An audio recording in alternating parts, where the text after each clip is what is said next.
Hello, hello, hello. It is me, your show host, Maxine Pearl Phillips McCoy, coming your way. Hey, listen, take a moment. Let someone know that you're here on the Life Strategy Show. Bring them in. We have another phenomenal guest, and you know all my guests are special. So there's no different than Renee Daughtry. He's here, and he's going to have some phenomenal information to share with us. But let's get some housekeeping out of the way. What is level less? Level less is success without levels. That's right, success without levels. And who do we serve? We serve professionals in transition. We're talking about unemployed, underemployed, those who are looking, and those who need to be promoted but unsure how, and those who've been overlooked. And what about if you're not sure who you want to be when you grow up? Okay, that's what we do. We're here to service you. I like to give thanks to Mark Lee, our producer. He does a phenomenal job in making sure that everything is in order for us to do this show. So I am excited. Let's talk about Coach Renee, Coach Daughtry. Let me give you a little bit of information about him.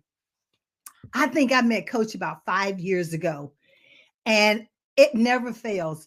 And every time I see him on Facebook, he is helping young people. He's helping them with robotics. He's helping them with science, with math, with engineering. I mean, he has a heart of gold. He has a level-less heart. I mean, talking about knowing your worth and knowing how to advocate for yourself. But not only does he succeed for himself, but he also helps others. And that's what it's all about. It's about giving back. Yes, he is a 27-year veteran of a company at Cisco.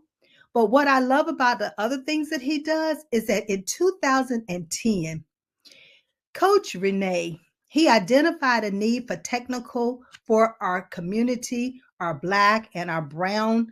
The technical awareness was, it wasn't where it needed to be. So he was willing to take on that responsibility and start mentoring, start putting classes together, start bringing young people to his site so that they can see what is it like in the life of an engineer. What is it, to be? I see Shirley is checking in. Thank you, Shirley. She's coming from Texas. Let us know where you're coming from. But not only that, he created a company. I mean, he's going to tell us exactly what that company is, who he serves, and what he does. So let me introduce Coach Renee right now. Let's bring him in. Come on, Coach. Come on in. I'm blowing the whistle on you. It's time for you to come in and show your face. I see. I see. Well, good Okay, evening. technology is connecting. It's connecting. It's connecting. Is connecting, is trying to connect, is trying to connect. There he is. He's in living color. There Hello, we good are. evening, There we are. sir. Well, good evening. Can you hear me? I can hear you just fine. Yes. Wonderful. Well, good. There's I something I always say. There's something I always say about modern technology. When it's uh-huh. working, it's a wonderful thing. Exactly. When it chooses not to, we have to pivot and do what we do best because we didn't always have it. So now we need to know what to do when it's no longer working in our favor. Well, Coach Renee, thank you for coming and thank you for being willing to share your phenomenal information and gifts with us. I love the fact that we're going to be talking about compassionate servant leaders. I love that because you're talking about something that you do from the heart. And we always say, if you love what you do and you just happen to get paid for it, that's an extra bonus. That's an extra bonus. So tell us a little bit more about who you are and what you do. All right. I will gladly do that. And thank you again for having me on your show so I can get to spread the word a little bit and let people know what we're doing, who I am, and what am I about. Very briefly, Yes. though I've been at Cisco for 28 years, and I've been here in North Carolina 28 years, when I speak, people know that I'm not from New York. I'm sorry, I'm not from North Carolina. I'm from New York. And very briefly, I grew up in the Bronx and I grew up in the projects. So I basically came from the hood in New York. What I Okay. was Okay. fortunate with, very fortunate, my mom was a single parent. She was just five of us. I tell people my mom was my mom and my dad, my teacher and preacher, and warden and executioner. All right. All right. All in one. A woman of many talents. Exactly. Exactly. So, What? Go ahead. you want me? I continue. So Go ahead. from that, she was the one who taught me about being compassionate. And I want to make sure I make something very clear. Being a compassionate servant leader does not imply weakness. This is very important because people think when you're compassionate, well, you must be weak in some areas. That's not the case. That's And right. my mom was the one who instilled in us about being open to people, being good, being nice to people. If they did you some kind of wrong, I mean, we're going to rectify that. But all type of people from every walk of life, you just never know when you bump into people when you will see them again. Come on. Because you'll see people going up the ladder, and guess what? When you're coming back down again, you'll see them. Exactly, exactly. So I put that into my life practices, my business practice, my personal practice, and even with my own business about being very people aware because people are people. And now we know, Maxine and audience, we in some very disruptive, turbulent times. It's Yes, just we the are. nature of the world and the nature of the business. So there's something that I found, and again, I'll just start with a point number one. I like to call it greet and release, is what I like to call it. People go, "What do you mean by that?" Before COVID, we would come into a meeting, we'd be physical, we'd see everybody, you would greet everyone. Good morning. Correct. How are you today?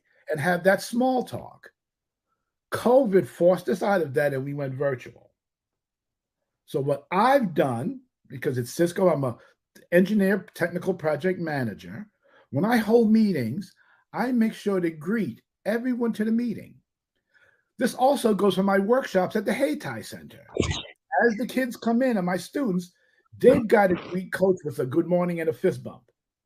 When people join my meetings, I call them by name and say, "Good morning.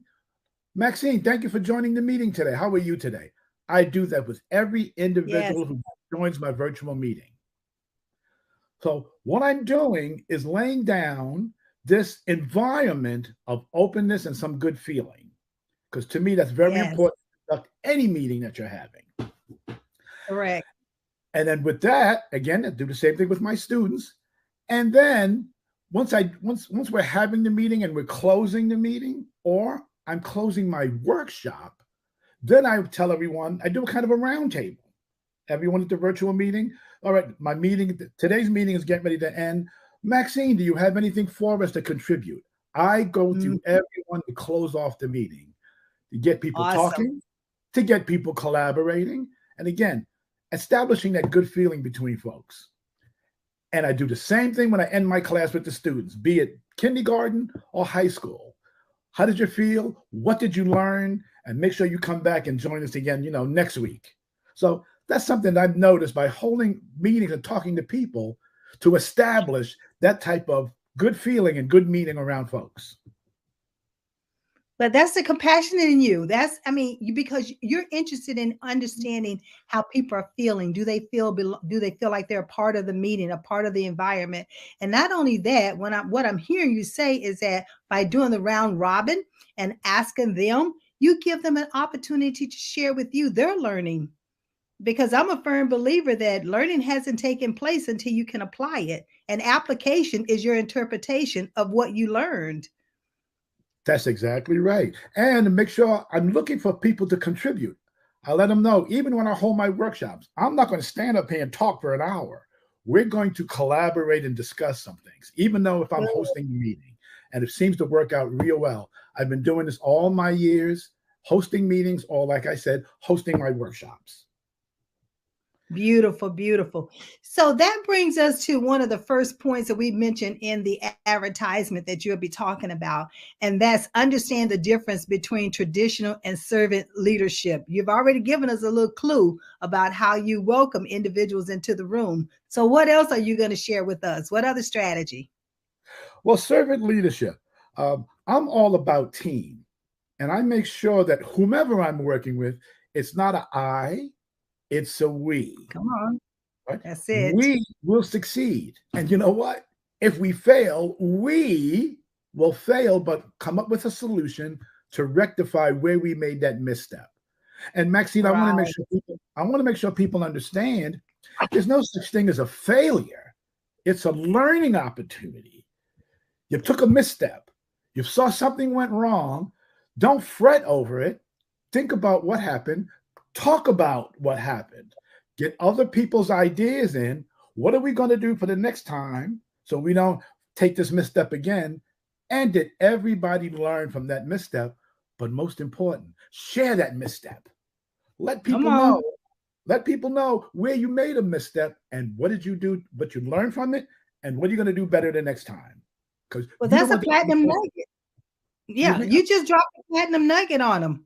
Learn from that misstep. I like that you said a misstep, and it's Mhm. not a failure. So it's a change in mindset and the way that you think about it, and then do a lesson learned. What did you learn from it? What can you do differently the next go round? I love that. Exactly. And I'm going to go back to that people are people again. Right. I'm really harp on that. And again, this goes with my meetings and with my workshops. If someone tells me, well, I'm going to be out because I'm going on vacation, I make a mental note.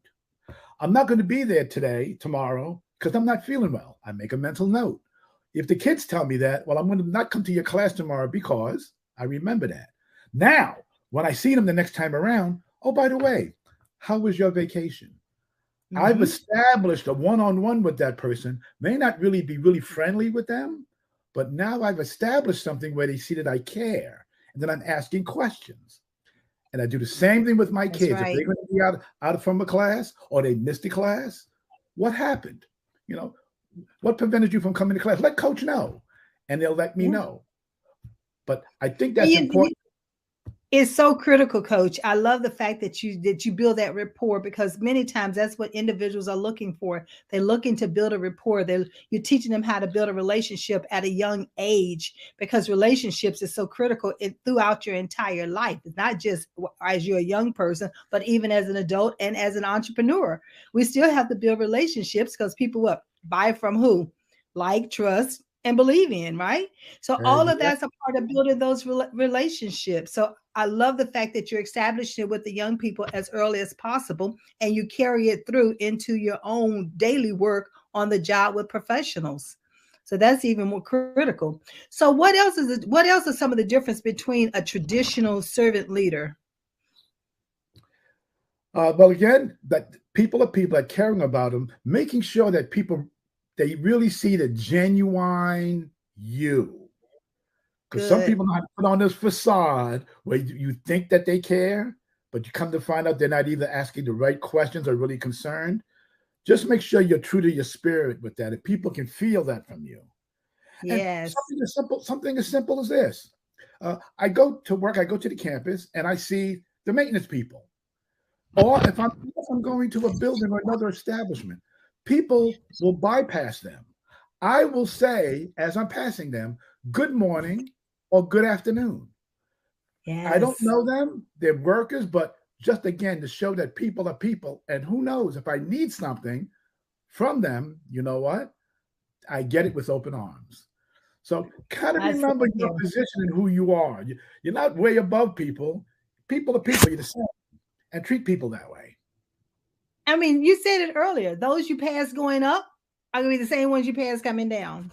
So that's the reason why you treat everyone with that respect, just a level of respect. I love that. So, what about the benefits of fostering an atmosphere of trust? How do you establish that? Well, that was if we're working together, especially in the business world, and either something somebody needs from me, or if my services, because I do a lot of STEM work, STEAM or STEM type of workshops. If there's something that needs to be changed because of their business model, I won't neglect them and say, no, can't do it. Let's sit down and have a conversation and let's see how I can, because I'm very flexible. I'm flexible. How can I morph what I'm doing to fit your need right now?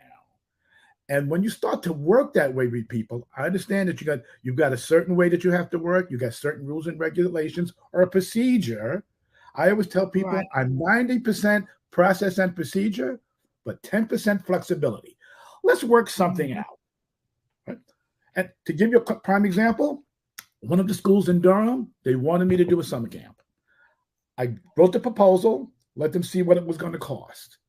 They came back to me and said, look, coach, we don't have that much, but we have X amount of dollars. Can you work with us? Maxine, I said, of course.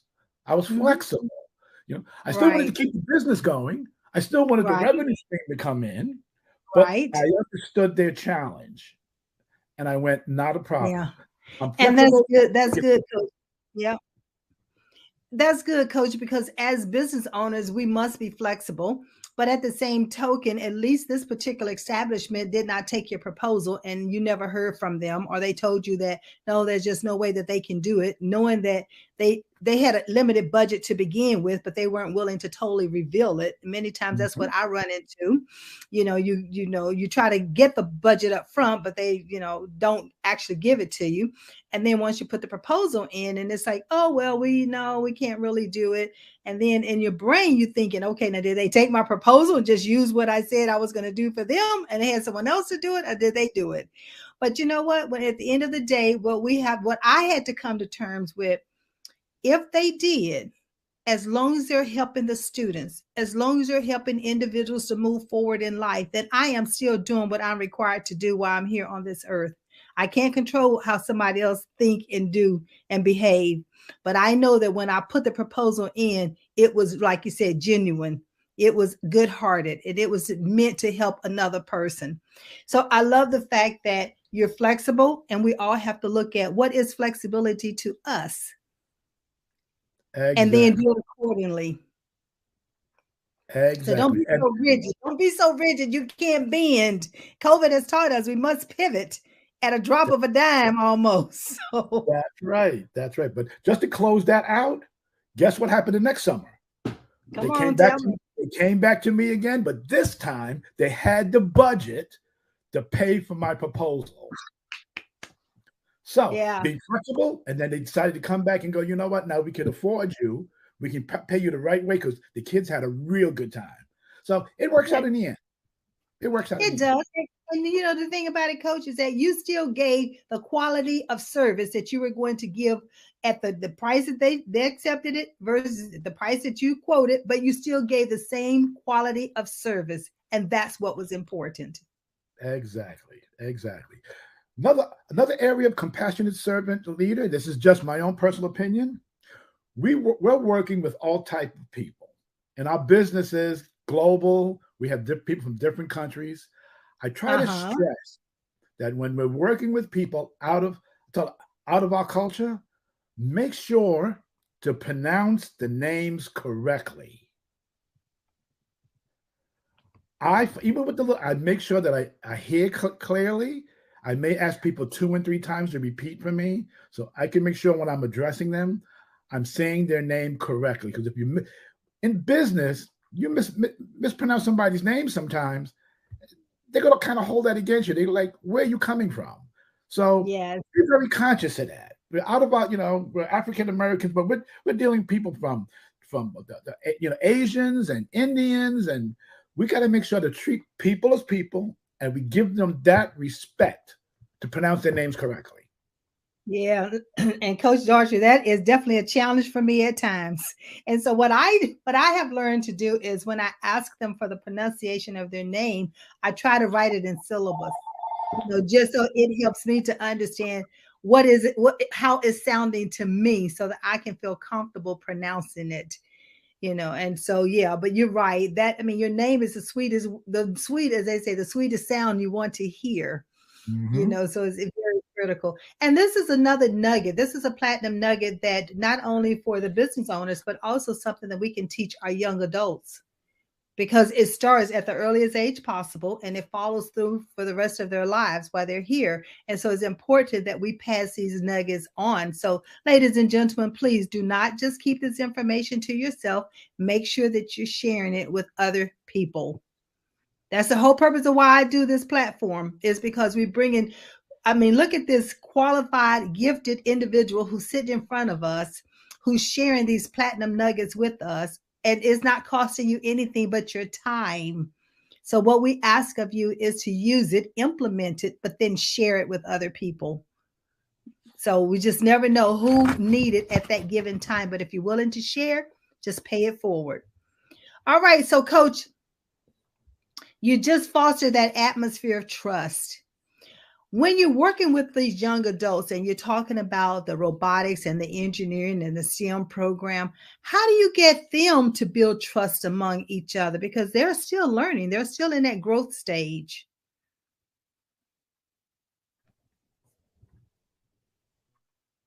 I think there's a delay.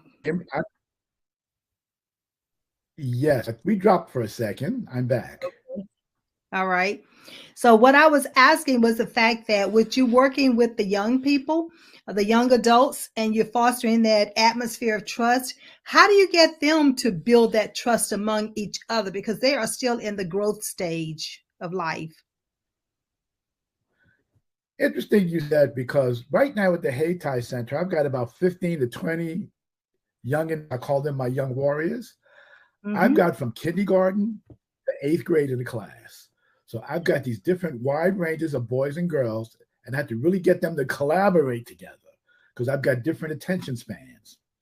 What I found, especially in my coding or my robotics class, is that I have the older mentor and work with the younger ones. So even in my coding, I'll pair up the kindergartner with a 6th grader, give them some lessons and let them have, hold a workshop, but have them work together. I found out that peer-to-peer mentoring and instruction is one of the best. One of the best. Yeah. Plus, Coach, they know I have Instagram, I have TikTok, Facebook. I've got all of their social media. So when they found that out, they thought Coach was the coolest thing on the planet because I had those. But I did that for a purpose, Maxine, especially working with youth. And everyone out there, please take this to heart. I had to step into their world of music, their world of social media. One day my phone rang and Lil Wayne came up on it with Nicki Minaj, and they, Coach, I went, yes. That established a relationship with me and the kids like you wouldn't believe, because I had to step into their world. Once they knew and they saw that I've got all these social medias and I'm working like they are, to bring them into mine was very simple. That was that trust bill right there. Yes. What you said reminds me of what I do. Is like, meet the person where they are. Meet them where they are. And then help take them where they want to go. And you're right. You build that rapport. And that's what life is all about, is building a rapport and building a relationship so people will open up. And then you can hear them and they know that you heard them, that they matter, that you see them for who they are and their gifts and their talents and their abilities. And even what we call our challenges. So we're transparent with them that they can see the vulnerability that we have. So I'm loving what I'm hearing, Coach. I need to be a fly on the wall in one of these workshops. I'm like a sponge. I'm ready to learn. So one of the other things that we said that we would talk about this evening is combining leadership skills with empathy. So give us some strategies on how you combine your leadership skills with empathy. Well, what the way I have to go back to myself again. I think it's probably my character and just the way I am. I'm always kind of upbeat, always good natured. People can kind of feel that from me. So I always say you have to exude that, right? And again, feel what when you have that, you can actually feel people's vibes. Yes. And you can tell when they come into a room. It's the way people walk. It's the way they look. That look on their face that they're not having a good day or they've got something going on in their life. Be receptive to that and try to find a way to work with them so they can open up to speak. Because there's something I like to. I was going to say this to last, but I'm going to do it now. Listen to people, and when I say listen, I don't mean listen to respond. Listen to learn. because that way you can find the things that's going on. All right. Because like I said, everybody's having issues right now, and how to Right. empathize with those folks and how to help them if need be, or at least give some type of good encouraging word with a smile or a good gesture. Yes. I Now I hope love I, it. I hope that answered that. It did, it did. But you know what this brought to my mind is the fact that I'm like you. I'm a happy-go-lucky individual. I'm always upbeat. You always see a smile on my face. And it's not that you don't have bad days. It's like I tell everybody, I choose to be happy. So you have a choice in life. And my life is I choose to be happy. And so when people meet me and they keep seeing me like that, it's like, well, what does she have up her sleeve? It's like Mhm, nothing. This is who I am. What you see mhm. is what you get. And my whole objective is to help the next person. It's not what's in it for me. It's how can I be of servant to you? How can I collaborate? How can I partner? How can I help you, move your agenda forward? Not take it on, not take it over, but what can I do to contribute towards it? And so if you pay it forward and have that mindset, then you don't have to worry about what's in it for you. The universe will make sure that you get what's due to you.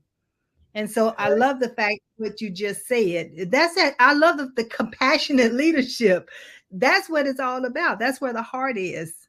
Man looks at the outer appearance, but me being a believer, we already know the Almighty looks at the heart. Exactly, exactly. But I make sure people also understand. Like I said, I'm from New York. Let's not get this twisted. I'm compassionate servant leader, but if I'm poked or prodded a little too much, it's like a light switch. So that part can come out as well. I tell people, don't get things twisted because you see my happy-go-lucky side.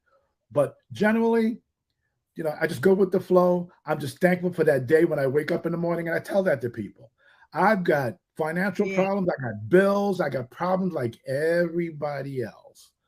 But I was given another day to improve myself or why we were put here to help somebody. And That's right. if more of that went on in the world, this is just my opinion, we wouldn't be in a situation we are now. Do well for yourself. Can I get a fist Help somebody. bump? Can I get a fist bump? Can I get a fist bump? Because I'm in agreement with you. I am so in agreement with you that if more of us thought that way, you're right, the world would be in a much better shape than where we are today. And we would be open enough to help each other and collaborate because there are enough people in this world for everybody. All of us entrepreneurs out here, let's just collaborate, partner. I can't take on every person that come to me that want me to take them on as a client, but it's beautiful to be able to hand them over to someone else that I know who's going to take care of them and I can trust them with. So that's what it's all about, is building that camaraderie, building those relationships, knowing that you have someone else who has that same servant heart. I'm loving it. So, so Coach, tell me. Go ahead. Something I just want to emphasize, something you had said, and see, you're an entrepreneur after my own heart. We stay in our lane. We're knowing an expert at that. But if there's something else that Right. comes up that's outside of our lane, we know in our network we have someone who has that expertise and gladly Yes. pass that opportunity on to go, look, this is in your lane. You go ahead and take care of this. And what I found when you do that, that person then, if they have something that's in your lane and they can't do it, they'll call you. Right. They'll call Mhm. you, they send that person over to you. And that's what life is all about, is paying it forward and helping others move forward in life. Exactly. So, as I started reading your bio, and tell me a little bit about the company that you started. I know you help the youth, and I know what you do with the youth, but tell us a little bit about the company. I don't want to mispronounce the name, so you pronounce the name. I will do that. Asymmetry. I call it the fourth sector. Um, Okay. being an engineer, and I love math and science, I went to myself, how do I give back to my community? Really concentrating on my black and brown, especially my little boys. I got to think about making sure my young men see me so they can at least have a role model to look at. So I went, you Right. know what? I'm an engineer. I've got a love of math and science. Let me see what I can do to have an extension of myself. Asymmetry was born. I started with Okay. robotics. 2009, first Lego robotics. That word first means for inspiration and recognition in science and technology. I was in love. I went, that's it. That's what That's I'm going to it. bring to my boys. This Lego robotics competition. And people were asking me at that time, why are you so heavily into robotics? Robots. Well, guess what? Now you see robots are everywhere. That's So right. That's we right. moved the asymmetry from robotics to dynamics of flight, drones, principles of electricity, teaching kids with these electrical kits how electricity works, hack the world, drone technology, gaming, game design. I'm going to give a shout out to the National Society of Black Engineers here in RTP. They came to one of my sessions and did a chemistry session, had the kids make their own hand sanitizer. So what grew from my doing robotics wound up expanding because I had other young men, other wanted to join me in this force. So I said, you know what? This is principles of electricity is your expertise. Game design is yours, Coach Anthony. Let's get together and let's join my company and let's now offer these workshops to our youth. And we're all called coaches. And the reason why I did that, I find my young men and my young girls, but more my young men, identify better with a coach. Instead of being Mr. Daughtry, I need help, it's Coach, can you come help me? And I told my staff, I said, we are going to be coaches. And when people ask us, well, what do you coach? We tell them, we coach you to be the best that you can be in your mind and spirit. Maxine, we got them when we say that. But that's what this company is. 2009. 2009. Oh, coach you to be better in your mind and spirit. And that's where it all starts. It starts in the mind, and then the spirit is in that heart. So go from the mind to the heart, and then it solidifies itself there. Oh, I love it, love it, love it. So knowing what you know now, Coach, what would you tell your 17-year-old self? Now, I'm going to put this in the frame because I've always known this, but my pastor, Pastor Charles Brooks, Poplar Springs Christian Church, he had a sermon a couple of Sundays ago, and I let him know what you just said to me in this sermon is what I've been following all this life. I told him I was going to have I'm on a podcast. I'm going to give him a shout out to let him know. He put this back into perspective for me. If I could go back, I'd tell myself, stay on the road. Stay on the road. The road's going to be bumpy, but stay on that road and don't deviate too much, because that's the road the Lord put you on, your purpose and your mission. Stay focused, because you're going to get a lot of haters. Yeah. You get haters because they can't do what you're doing. So they figure they're going to come at you and try to tear you down. So stay on the road, stay focused, and be prepared, because that blessing and that business is going to take off. So that's right. I kind of always knew what I was doing, but Pastor Brooks, he put that in perspective for me a couple Sundays ago. And I wrote them down. I said, now this is what I'm going to be telling my youth. When I go back next week at the Hayti Center about their life and the things they're doing now. So stay on the road, stay focused, and be prepared. I love that. Stay on the road, first of all. So, don't deviate. Don't go into the weeds. Don't go into the woods. Don't go on the side, as they say, the bumper side, but stay on the road, and stay on the road in which you know that you've been gifted to do, that you know your abilities and your strengths, that you just walk down that road and stay focused. I love the fact that you're helping our young people to understand the fact that people are going to come to you in different ways, in different forms, and they're going to try to get you to deviate. They're going to try to get you to not focus. The last, one of the things that I know a lot of young people are faced with from time to time is that when they become an honor roll student, or they are inducted in the National Honor Society, then you get other young people who come and say, well, you think you're so smart. You think you this, you think you that. And then they no longer want to be in that status. They no longer want to be in that position. And that's an unfortunate thing, but it happens all the time.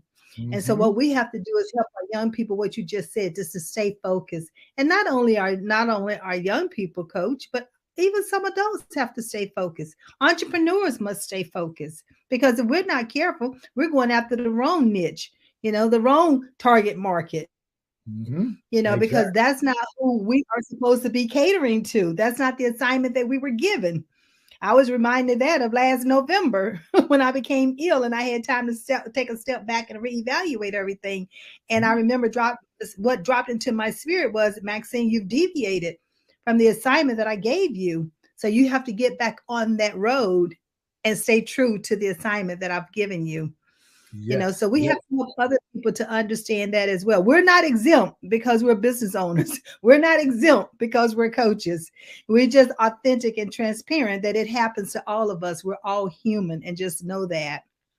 Exactly. What do We you had one, think? and we had one of the biggest disruptors that we've had in our life. That was COVID. Shut us Yes. down. Shut us down. Yeah. So here I am with my workshops always in the classroom. And then I went, I can't go to the classroom anymore. That gave me time to stay focused, rethink things, stay on the road, and say, now, you know what? We're now going to offer in-person and virtual workshops. Things kept going. Yeah. I mean, and many times even organizations have found that because people work from home, they were very productive. And in the past, they thought, oh, that's the worst thing we could do is have someone to work from home. But let's look at what COVID did. It forced us to pivot. It forced us to look at things and do things a different way. And we can't lose sight of that just because now it seems like things are opening up, but you got that hybrid type environment that we can adhere to. We don't have to just do it one way. There's options. I love options. I absolutely love options. So that's good. Anything else you'd like to share with us when it comes to what you're doing? Well, just again, morphing into other categories, bringing something I hope new to this area. I'll mention it just very quickly, and I'll just say two words that what it involves. It's called drone soccer. Okay. Ooh, listen, you're putting a teaser out there. Yes, I am. Yes, I am. Because I have people going to me, what is that? I went, stay tuned. You'll find out. Oh my goodness. Putting a couple of things together. I think it's awesome. So how are people going to be able to find out what this drone soccer means? Well, believe it or not, it's on YouTube, but it's not in this area. And when I'm looking to, I put the application out to be able to be part owner, of bringing it to North Carolina and getting our kids involved. But it's the idea of taking the game soccer and now using drones to kind of blend these two ideas together, which I think is very interesting.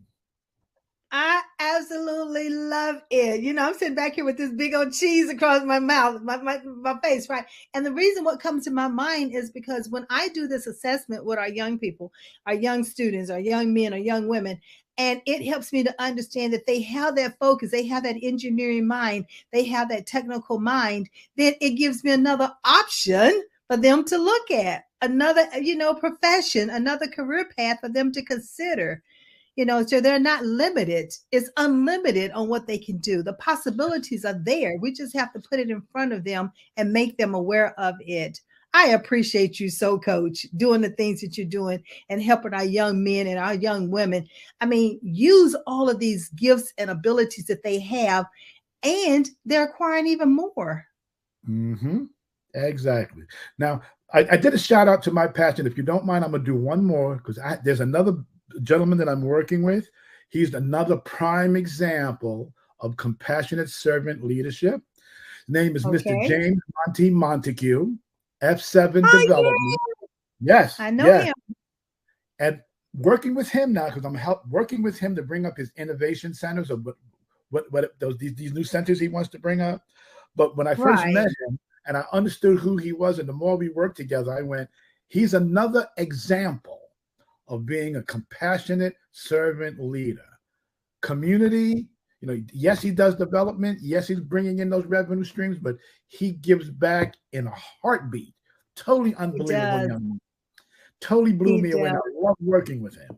So I told him I was gonna call his name today, let people see these are the people in our community that's being this compassionate servant leader who has a business, who cares about people in our community, and making sure we as a people are moving forward.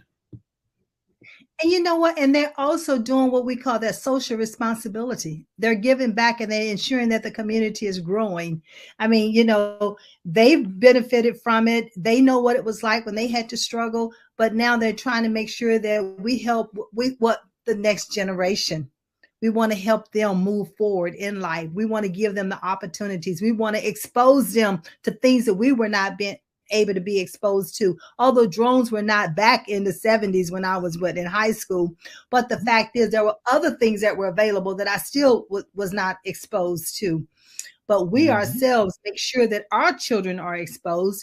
And I just received the president's, lifetime achievement for giving back, for volunteering. Over 50 years of volunteering. I started out as an 18-year-old volunteering at the church. So it's instilled in you. It's something that you have a heart for. It's not something that someone can train you to do. Being a compassionate servant leader is something that's already part of your DNA. So let's make sure we get that understood as well. Yes. So what do you have to say today? And that being compassionate does not mean weakness. I've got to make sure that people understand that. It doesn't mean that at all. Right. So, Coach, how are they going to get in touch with you? Can you put some contact information for us? How do you want them to reach you? Well, Paulette is watching. So we got Paulette. Hello, Paulette. Do you have a question for the coach? Any suggestions, any comments of what you've heard this evening? It would be nice to know. What are you going to take away and share? Okay, I went Shirley from Texas and Paulette, I think she's from Raleigh. So that's good to know. So, Coach, so what's going to be your contact information? Real simple. You can send me an email, Renee Daughtry at either asymmetry.com or even simpler, Renee Daughtry at gmail.com. Just my whole name, Rene Daughtry. I try to make it very simple.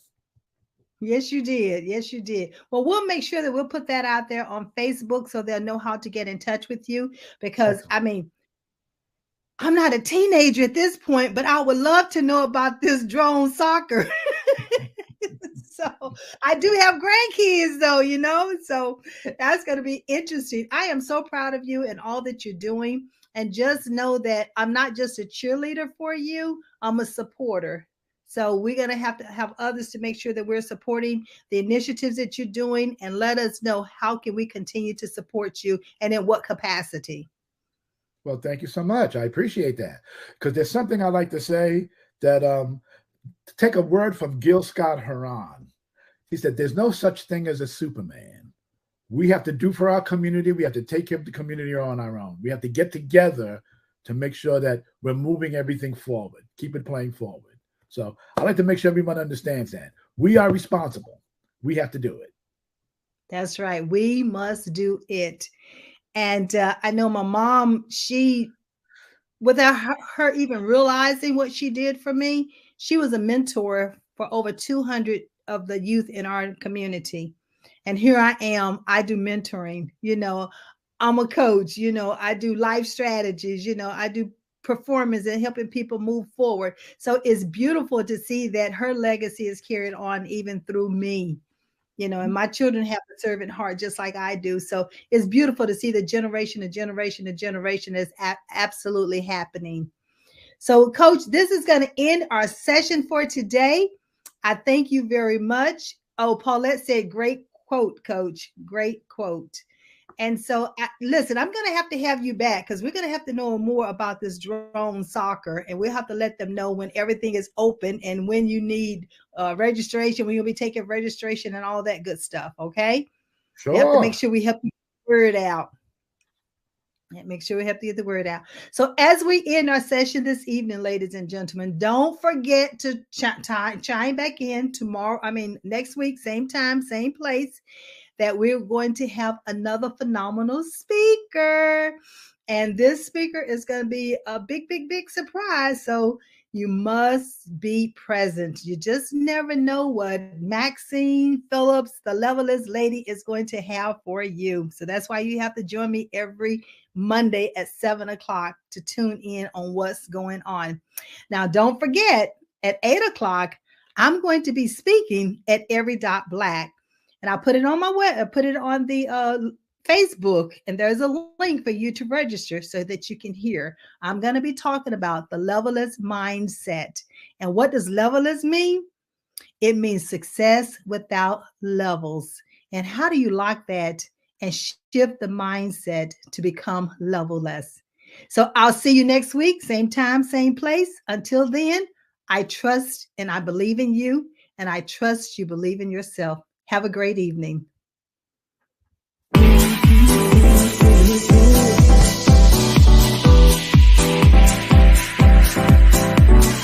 Telling me to dance, taking a chance.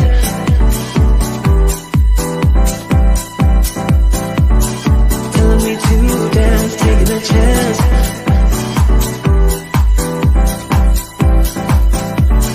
Telling me to dance, taking a chance.